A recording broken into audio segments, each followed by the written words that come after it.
to get rid of B-52s is if we have the next gen bomber to replace it. So, yeah, I'm absolutely committed to that. I voted against everything that's been or could be considered a cut to our military. And so I want you to know that, and I appreciate your support of that. And I tell people in Washington constantly, look, there is no community that supports its military base more than Bossier-Shreveport, without question. Yes, sir. I have a couple of questions about the Keystone pipeline. Our president has seen fit to kill this bill, kill this resolution, which would represent 11% of oil which we import from the Mideast.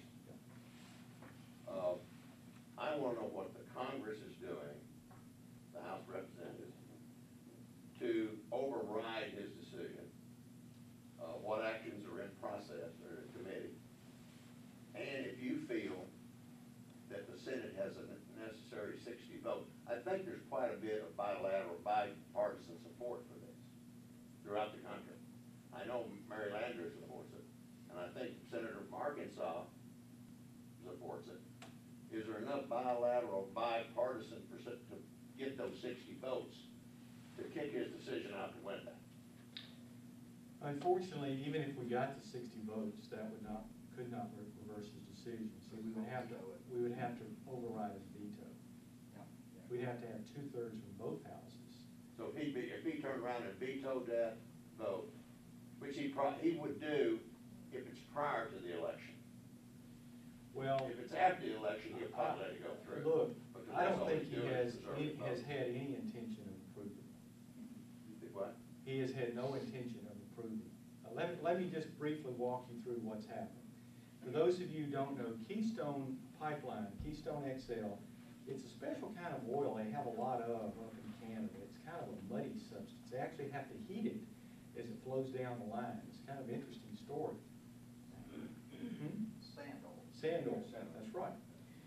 And they've been, the environmental experts have been reviewing this for 3 years, and they approved it. They said it's fine. Right. Yeah, there's some areas that we may need to go around and so forth, but it's fine, it's cleared, it's ready to go. But what happened was the environmental left just went nuts over it. Now, if you, this was interesting, on Fox, they actually showed all the pipelines in America that do oil. It looks like a massive spider web. So you're talking about one more little pipe that would come through there. And so the president said, I'm not going to make a decision on it now. I'm going to wait till after the election. And even his own union backers wanted it. This means 20,000 instant jobs and as much as 100,000 over the long term, lower oil prices. It's everything good and nothing bad for the environment. Yeah, it's not without risk, but my goodness. I mean, look at the alternative. If the Chinese get it, what's going to happen? They're going to bring ships up to the shore and load the ships. And where's the biggest environmental danger? It's leaky ships. That's where the problem is. So anyway, I mean, you can contain a spill from a pipeline in the ground a lot easier than you can a spill of, I don't know, thousands, hundred thousands of tons of oil in the ocean. The truth is, what we were able to do is to force his hand and say, you've got to make a decision before the election, not after. That was part of one of the agreements that we had on some other bill. And he came down and said, nope, I'm not going to allow it.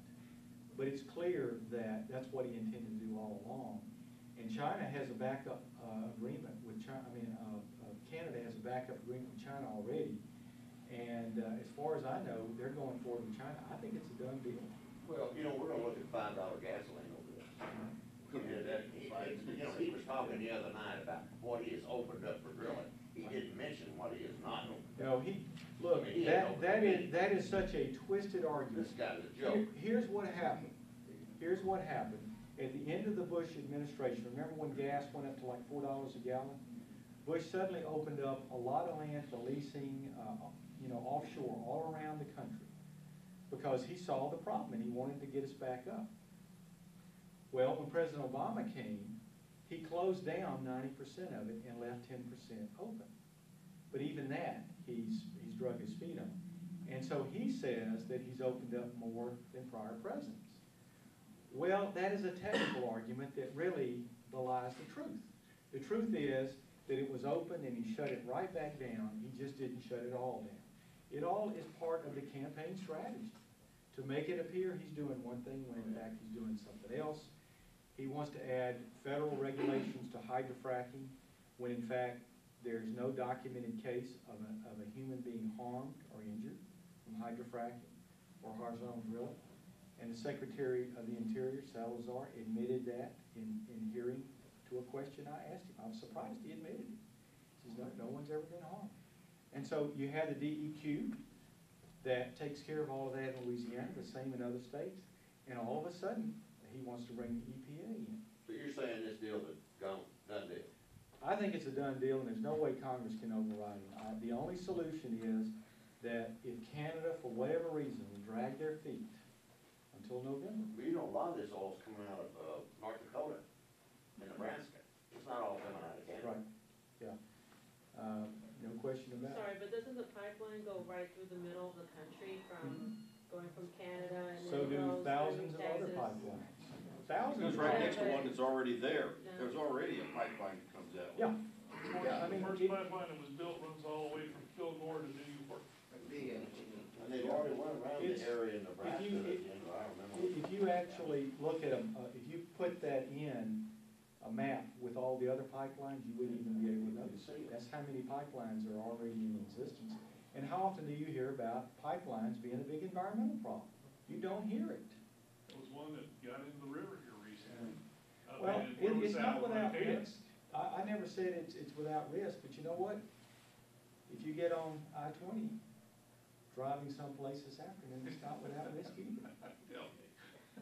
I know you're aware of the Department of Health and Human Resources Services, recent approval of this rule to include abortions and everything for Catholic hospitals and everything else. Is there anything being done in Congress to counteract this? Okay, great question. And that reminds me of a little snippet of answer I need to give to this gentleman as far as what Congress is doing. We're still trying to put this in must-pass legislation to get the Keystone through, but unfortunately, President Obama has not responded to that in the past. So that takes me to this question, having to do with the First Amendment and the Constitution. What he's asking about is what about contraception being provided under Obamacare, which is really what we're talking about, and other sorts of things. Well, I have to take you back to the Obamacare debate in 2009. First time it passed the House because the pro-life Democrats demanded that there be pro-life, not pro-life, but language, what we call Hyde language, after Congressman Hyde, who was big on pro-life before he passed away. And we demanded, we Republicans who were pro-life, and the pro-life Democrats said, we've got to have those protections. It's already in law for Medicaid and all other health care. So if we're gonna have a new health care system, we want it there too. And the agreement went like this. We will make sure that there will be these two protections. One is to make sure taxpayer money does not go to fund abortions.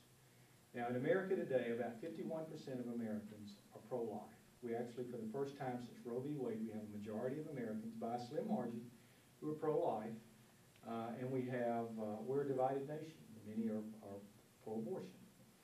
But by something like 3 to 1, Americans do not want their taxpayer money paid for abortions.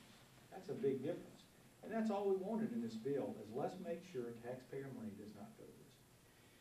Well, we saw that the only way it was going to get past the House the first time is to be sure that was in there, and also protections for conscience. That is to say that I, as a healthcare worker, a nurse, anyone else, you may work in a hospital someplace, and you don't want someone threatening to fire you because you are not willing to participate in an abortion, or even do the abortion yourself. We wanted that protection, and we got that protection.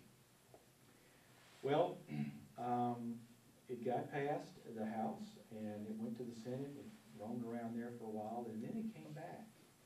And what we understood was that Nancy Pelosi